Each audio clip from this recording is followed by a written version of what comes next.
Now, my question as we get started. Did you understand the parable? Eyes for yes, ears for no. Did you understand the parable 100%? Eyes for yes, ears for no. Did you understand the parable 100%? Eyes for yes, ears for no. This is clear. This is clear as day. So what went on is we need to make sure we go through this. We got a few eyes in here, and some of these eyes I know is not being honest with me. Some of these eyes I see I know it's not honest with me, based on the questions that are always being asked by them. So we got to understand this parable, because the parable we're going to find out in the lesson. The parable is in the lesson. So we're going to adjust a few things to make sure I can change those ends to eyes. See, this is the difference on what we're going to do. It's not a magic trick, but this allows me to make a complete change from those ends to eyes. And I promise you, after this lesson, you will understand it. The ends will become eyes. So let's go over this. Let's look at something. Because the glitch in the matrix is we got to look at it as a sacred mirror. So the vision, even that was given, and we know it was in the matter of the prophets, the seers like David, Daniel, Habakkuk, who brought in the sacred mystery, these deepest sacred mysteries of the matrix. Not was the seeking the simple knowledge, but the profound unveiling of the spiritual mechanics that governs the creation. So the inheritance of sanctification, but it is still the same thing. The inquiry began with the perplexing of substitution, is where all the confusion started. The perplexed confusion of substitution. So the Levites, the firstborn, let's look at something.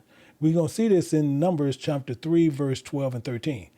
I need you to follow me closely. Stay close to me.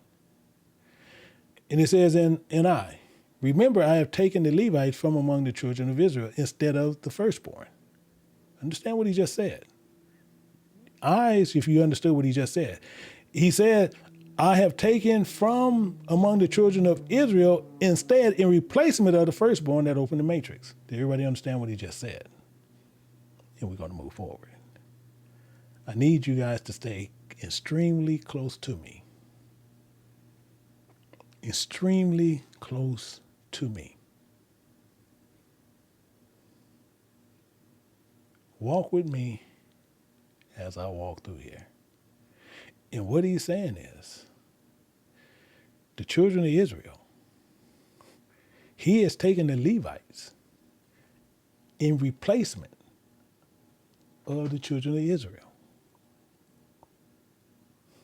That is what he's saying. In a nutshell, is what he's saying. Let's read it again. He says, I have taken the Levites from. He's taken them from the children of Israel. So within the children of Israel, he only grabbing the Levites. Now, do you understand me? Eyes for yes, ears for no. Eyes for yes, ears for no. And then we should be able to roll then.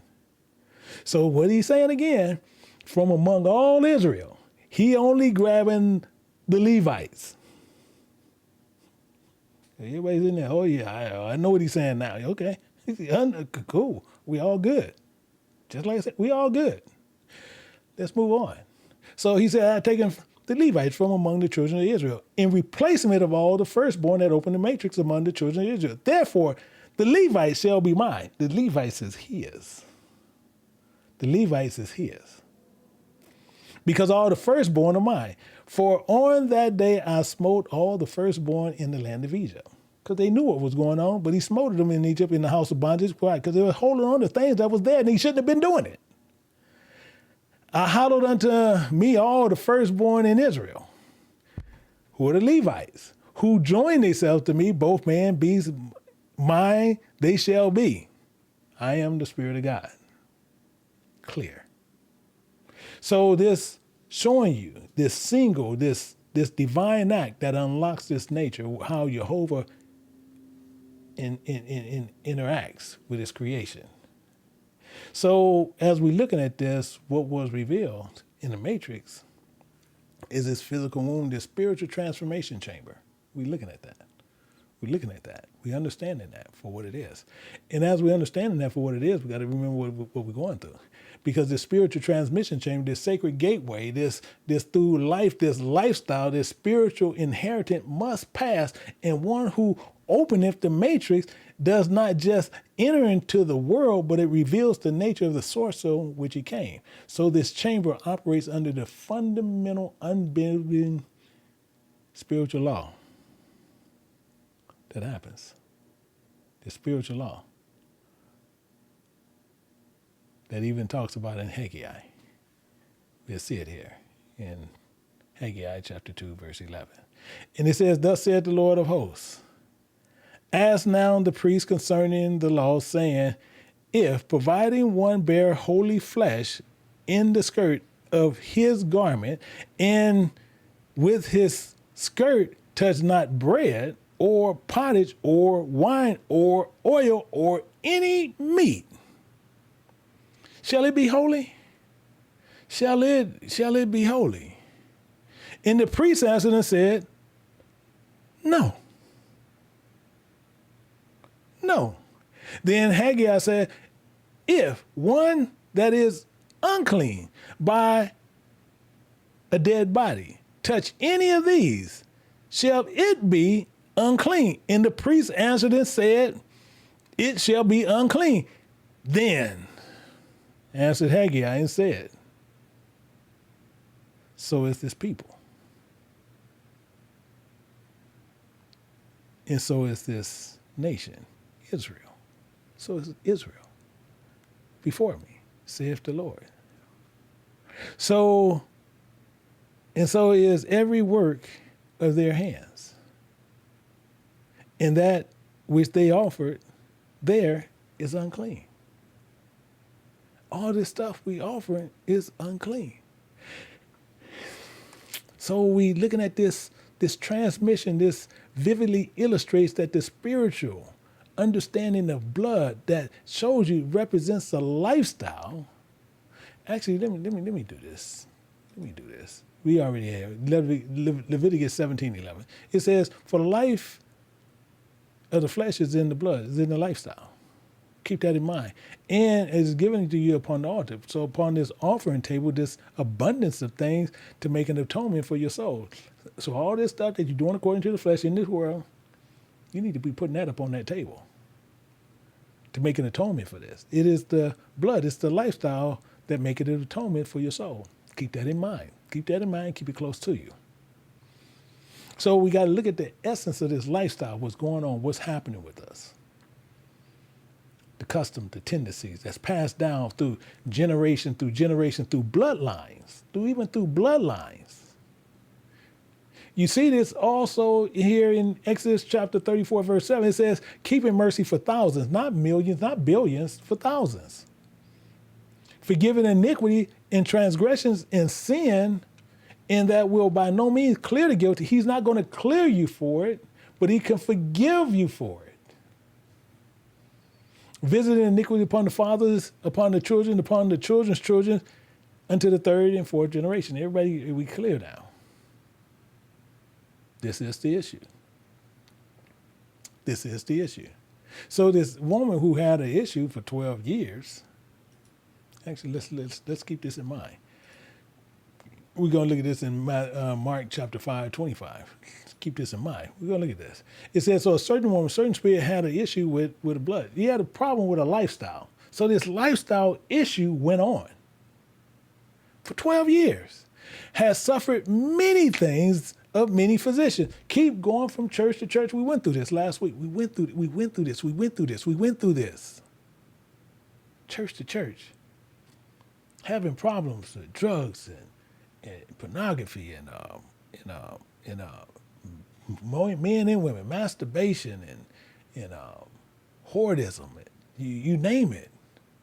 They had these issues and spent all that she had and was nothing bettered. Rather than it grew worse. This grew worse. And when she have heard of the way of salvation, she heard of this Yahushua, this Jesus, this way of salvation, came and pressed behind to just touch his garments, just touch this kind of covering. And she said, if I touch just his clothes, his covering, I'll be whole. If I can just get up under it, I'll be good. And straightway, her fountain of her lifestyle was dried up. And she felt in her body that she was healed of that plague. Highly, highly interesting. See, she became a living parable that is true. Her 12 years of suffering represent a complete cycle of failure under every earthly religious government known to man. Could not heal her corrupted lifestyle. Her healing came only through the act of pure faith that she can get up under that dang garment of the salvation of Jehovah. That one uncorrupted source. Reversing that law of transmission, her holiness was so potent, with his holiness just so potent, it flowed into her, cleansing her contaminated source, healing her flow. This divine order finds the most sacred, most intimate reflection of earth, the covenant of marriage, which serves as this sacred mirror, this central relationship between the heavenly male and the earthly female, between Christ and his church, between the husband, the sower, and the giver is the one. He gives that, and then it says that same sacrificial thing when we see it in Christ. So while the wife, as the receiver, and the neuter in the mirror, glad to be this one who surrenders herself. Let's look at this. I want to look at something. We can see this in 1 Corinthians chapter 7, picking it up at verse 4. For the wife have no power of her own body, but the husband. Likewise, the husband have no power of his own body, but the wife. See, when we look at this, we have to look at this vision revealed as great, terrible rebellion, this glitch, this rebellion. That rebellion on both sides, the male and the female. But you hear this deceiving whisper, it's a deception. A happy wife, a happy life, which inverts the divine order of making earthly happiness the goal. Oh, I want to have 2 women. I want to have threesomes. I want to have foursomes. Happy wife, happy life. See, the spirit on earth commanding heaven. See, when you got the spirit on earth commanding heaven, the spirit on earth, I'm going to say it again, commanding heaven to now reign.